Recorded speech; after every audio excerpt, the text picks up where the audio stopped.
여러분 안녕하십니까? 22대 국회 개원 이후 처음으로 대통령실 핵심 참모들이 국회에 출석했습니다. 이 자리에서 대통령 부부 관련 의혹을 두고 공세가 이어지자 참모들은 해명에만 머물러 있지 않았습니다. 윤석열 대통령이 이태원 참사가 조작됐을 가능성이 의심된다고 했다는 말은 왜곡이다 해서 아예 그런 발언이 없었다로, 대통령이 사과했던 김건희 여사 명품백 수수권은 저열한 공작 사건으로, 최상병 사건 수사 외압 의혹은 박정훈 대령의 항명이 이 사건의 본질이다로, 모든 의혹을 아예 발생 전의 상태로 돌리려는 듯 엄호 태세는 굳건했습니다. 첫 소식 고재민 기자입니다. 22대 국회 처음으로 정진석 대통령 비서실장, 장호진 안보실장 등 대통령실 참모 16명이 국회에 출석했습니다. 야당 의원들은 가장 먼저 최상병 사건 외압 의혹에 대해 공세를 집중했는데 정진석 비서실장 답변은 완강했습니다. 국방부 장관의 정당한 이첩 보류 지시 명령을 박정훈 수사단장이 어긴 항명 사건이 그 실체이고 본질이라고. 이른바 VIP 경로설도 전에 들었던 말만 있을 뿐 실체가 없다고 적극 엄호했습니다. 그러면 그 대통령이 경로했다는 것은 본 적은 없고, 네네. 들은 적도 없다. 그렇습니다. 제가 보지 않은 사실에 대해서는 제가 대답을 할 수가 없습니다. 21대 국회에서 이미 윤 대통령이 거부권을 행사했던 최상병 특검법에 대해선 벌써부터 대통령의 거부권을 옹호했습니다. 위헌인 사항인데도 분명하고 대통령이 제2유권을 행사 안 했다? 저는 이건 대통령의 직무유기라고 생각합니다. 2차전은 김건희 여사의 명품백 수수 의혹. 이미 윤 대통령이 사과했던 사안인데 오히려 참모들 발언은 더 후퇴했습니다. 불법적인 녹취와 촬영을 한 저급하고 비열한 공작 사건이라고 저는 생각을 합니다. 명품백이 대통령 기록물인지 여부는 연말에 결론을 낼 거라면서 화장품과 전통주 등 선물이 어딨는지도 공개하기 어렵다고 말했습니다. 화장품과 전통주와 책 현재 보관하고 있습니까? 좀 확인을 해보겠습니다. 제가 온 지가 얼마 안 돼가지고. 김진표 전 국회의장이 회고록에서 윤 대통령이 이태원 참사의 조작 가능성을 언급했다고 적은 데 대해선 앞서 왜곡이라고만 밝혔던 대통령실은 이번엔 분명하게 그런 발언이 없었다고 주장했습니다. 대통령이 이 사건이 특정 세력에 의해서 유도되고 조작되었을 가능성을 그런 얘기를 한 적이 없습니다. 첫 국회 대면에서 대통령실 참모들은 처음부터 끝까지 모든 의혹과 지적들을 부인하면서 윤 대통령 지키기에 총력을 다하는 모습이었습니다. MBC 뉴스 고재민입니다. 내일부터 국회에선 여야가 치열하게 맞설 것으로 보이는데 여야 모두에게 최우선 순위는 최상병 특검법입니다.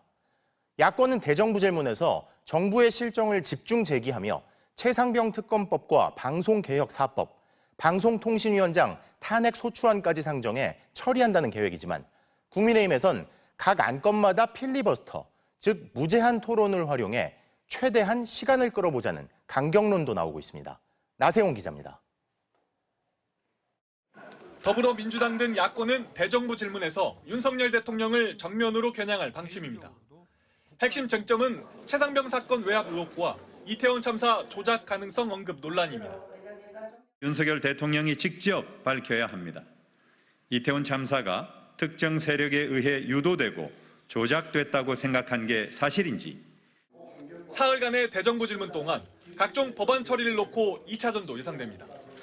야권은 최상병 특검법과 방송개혁 4법을 처리하고 김홍일 방송통신위원장 탄핵안의 본회의 보고도 진행할 계획입니다.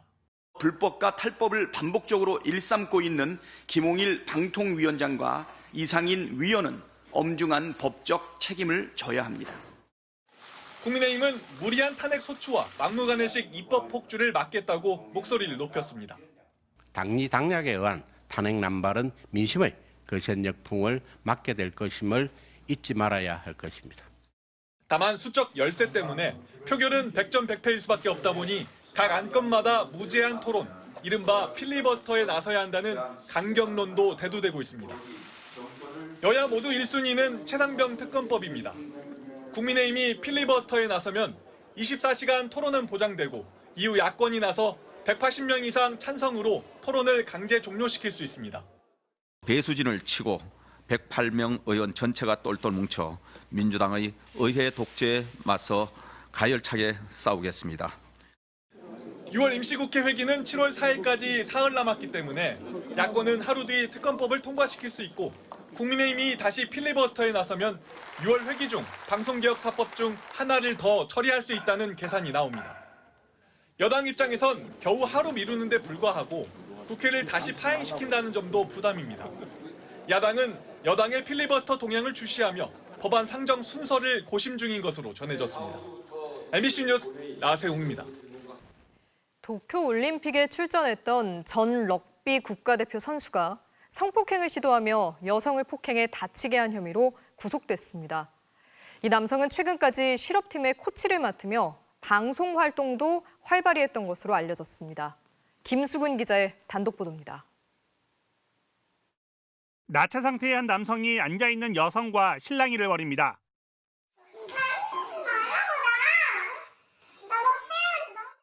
이후 남성의 폭행이 시작됩니다. 여성을 수차례 때린 남성은 급기야 목을 조르며 위협하고 고통을 호소하는 여성을 이리저리 끌고 다니며 폭행을 멈추지 않습니다. 이 남성은 전 럭비 국가대표 A씨. 지난 도쿄올림픽에도 출전했던 A씨는 최근까지 실업팀 코치를 맡아왔고 방송에도 활발히 출연했습니다. 결국 화장실로 대피한 여성이 문을 잠그고 경찰에 신고하지만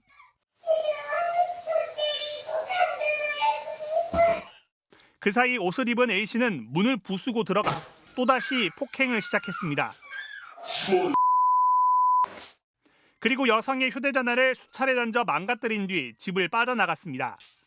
피해 여성은 A씨와는 6개월 정도 교제한 뒤 지난 3월 헤어진 사이라며 사건 당일 집에 두고 온 옷이 있다고 해 술자리에 있던 A씨에게 가져다 줬다고 말했습니다. 그런데 이후 A씨가 집 안에 따라 들어와 성관계를 요구했고 이를 거부하자 폭행이 시작됐다고 주장했습니다. A씨는 여성의 집을 나온 직후 내가 소리 지르는 것을 들은 것 같은데 별일 없길 바란다며 자신과 관계없는 것처럼 문자를 보내기도 했습니다. 피해자가 집에 돌아갈 때 가해자가 이제 데려다 주겠다는 식으로 해서 거부 의사에 이제 격분한 가해자가 피해자를 상해를 입게 만든 사건입니다. 과거 관계와는 상관없이 강간상해라는 범죄가 성립하는 경우입니다. 결국 안면 피하 출혈과 뇌진탕 등의 진단을 받은 여성은 정신과 치료까지 받았습니다. 사건 발생 사흘 뒤 A씨를 불러 조사한 경찰은 지난달 21일 강간상해와 재물손괴 혐의로 A씨를 구속한 뒤 검찰에 송치했습니다. A씨가 코치로 재직했던 구단 측은 지난 5월 계약이 만료된 상태로 연장 여부를 논의하던 중 갑자기 연락이 닿지 않았다고 전했고 개인 소속사는 처음 듣는 얘기라며 사안에 대해 잘 알지 못한다고 밝혔습니다. MBC 뉴스 김수근입니다. 제발 변호사를 찾아달라는 제보가 이어져서 무슨 사연인지 확인해봤습니다. 일 처리에 하자가 있다며 의뢰인들이 환불을 요청하면 연락이 두절되고 1년 전에도 같은 이유로 문제가 됐던 변호사였습니다. 그동안 변호사협회 징계도 받고 경찰에 고소도 들어갔다는데 어떻게 계속 문제가 됐을까요? 김상훈 기자가 취재했습니다. 부당해고를 당한 30대 김모 씨는 지난달 초 변호사를 선임했습니다. 지방노동위원회 신문 출석 때 함께 가는 조건으로 220만 원을 줬습니다. 그런데 변호사가 참석 신청서를 제때 내지 않았습니다. 명단에다가 이름을 안 쓰면 참석을 할 수가 없어요, 변호사님. 근데 어제 제가 좀 허리 디스크가 생겨가지고 갑자기 입원해가지고요. 혼자 가기로 하고 환불해달라 했습니다. 하지만 변호사는 220만 원 가운데 100만 원만 돌려줬습니다. 노동위에 제출한 의견서 값이 120만 원이라고 했습니다. 처음에 의견서를 쓰셨다고 말씀을 하시길래 좀 당황을 했어요. 저는 요청한 바도 없었고 그때부터 연락이 잘 안 돼요. 의뢰인이 준 첨부 서류를 빼면 변호사가 쓴 건 단 한 장. 사건의 관하여 신청인은 다음과 의견서를 제출합니다고 맞춤법도 틀렸습니다. 너무 대충 한 거 아닌가 싶고 제가 봤을 때는 변호사가 작성한 느낌은 전혀 아닙니다. 전 남자친구를 스토킹으로 고소하려고 110만 원을 내고 같은 변호사를 선임한 또 다른 30대. 경찰서 전화를 받고 변호사가 자신도 모르게 고소장을 낸 걸 알게 됐습니다. 수사관님이 전화가 왔어요. 엉망진창이래요. 뭐 이렇게 정리된 게 하나도 없고. 돈을 돌려달라고 했지만 변호사는 고소장을 쓰지 않았냐며 버티고 있습니다. 경력 18년 차 진모 변호사. 지난해에도 MBC는 진 변호사를 보도했습니다. 경찰 출석 15분 전에 코로나에 걸려 못 간다고 의뢰인에게 통보했는데 격리기간 사무실에서 일하고 있었고 다른 의뢰인한테는 돈만 받고 검찰 처분이 끝날 때까지 선임계를 내지 않았습니다. 대한변호사협회는 올해 2월과 4월 두 차례에 걸쳐 모두 1년 3개월 정직 처분을 내렸습니다. 사건 미집행, 설명 의무 위반, 연락 두절 등 진 변호사의 성실 의무 위반 등을 문제 삼았습니다. 피해자만 11명입니다. 하지만 진 변호사는 억울하다고 했습니다. 제가 한 두세 장 있으니까 성의 없다. 뭐 이렇게 느끼는데 저는 그거는 항상 입맛에 맞게 주요 사실하고 입증 방법 붙이고 거기 법률 효과를 특정 짓고 그 정도면 저는 된다고 생각하고 있습니다. 지금까지 고소를 6번 당했지만 모두 무혐의였다고도 했습니다. 제가 전화를 안 받는 변호사는 아니거든요. 환불 얘기가 나온 후부터 안 받은 건 있어요. 어차피 전화 받아봐야 환불 얘기 나올 테고 저는 환불 줄 생각이 일을 했기 때문에 없고. 진 변호사는 변협 징계에 이의를 신청하고 계속 일하고 있습니다. 의뢰인들은 로톡, 숨고 같은 어플이나 네이버 검색을 통해 진 변호사를 찾았습니다. 수임료가 저렴했습니다. 하지만 수임료를 돌려받기 위해 또 변호사를 구해야 하는 처지가 됐습니다. 통상의 범위 벗어난 사건 수임을 하고 소장만 접수합니다. 변호사이기 때문에 형사 고소를 피할 정도로 업무를 한 것 같아요. 진 변호사는 로톡과 숨고에서는 이용 정지됐지만 다른 어플이나 네이버에서는 여전히 검색이 됩니다. MBC 뉴스 김상훈입니다. 지난 주말 내린 장맛비에 입주한 지 일주일도 안 된 한 유명 건설사 아파트의 지하 주차장이 물바다가 됐습니다.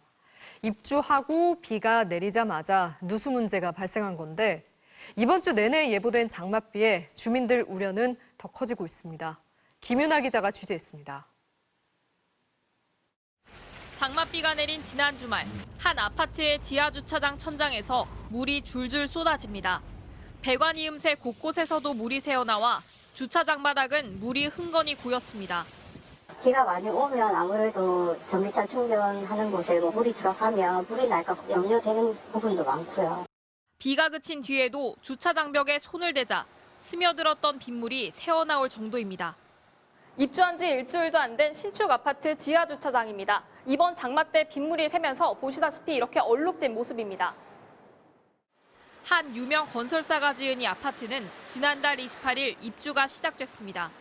그런데 다음 날 장맛비가 내리자 곧바로 누수 문제가 발생했습니다.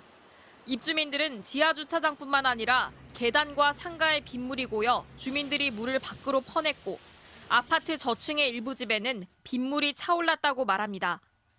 분명 사전점검 때 보수를 하고 더 이상의 누수는 없다고 듣고 입주를 했는데 이런 결과가 나와서 참담할 따름입니다. 부실 시공이라는 입주민의 주장에 시공사 측은 일부 하자라며 보수 작업을 할 예정이라고 밝혔습니다. 배관 지나가는 타인 부분을 테두리를 쳐서 이렇게 방수 작업을 하는데 그 방수 작업이 일부 조금 손상이 돼서 그 사이 틈으로 이제 물이 좀 스며든 것. 아직 보수 작업이 진행 중인 상황에서 입주민들은 이번 주 내내 예보된 장맛비에 안전 문제가 불거지지는 않을까 우려하고 있습니다. MBC 뉴스 김민아입니다.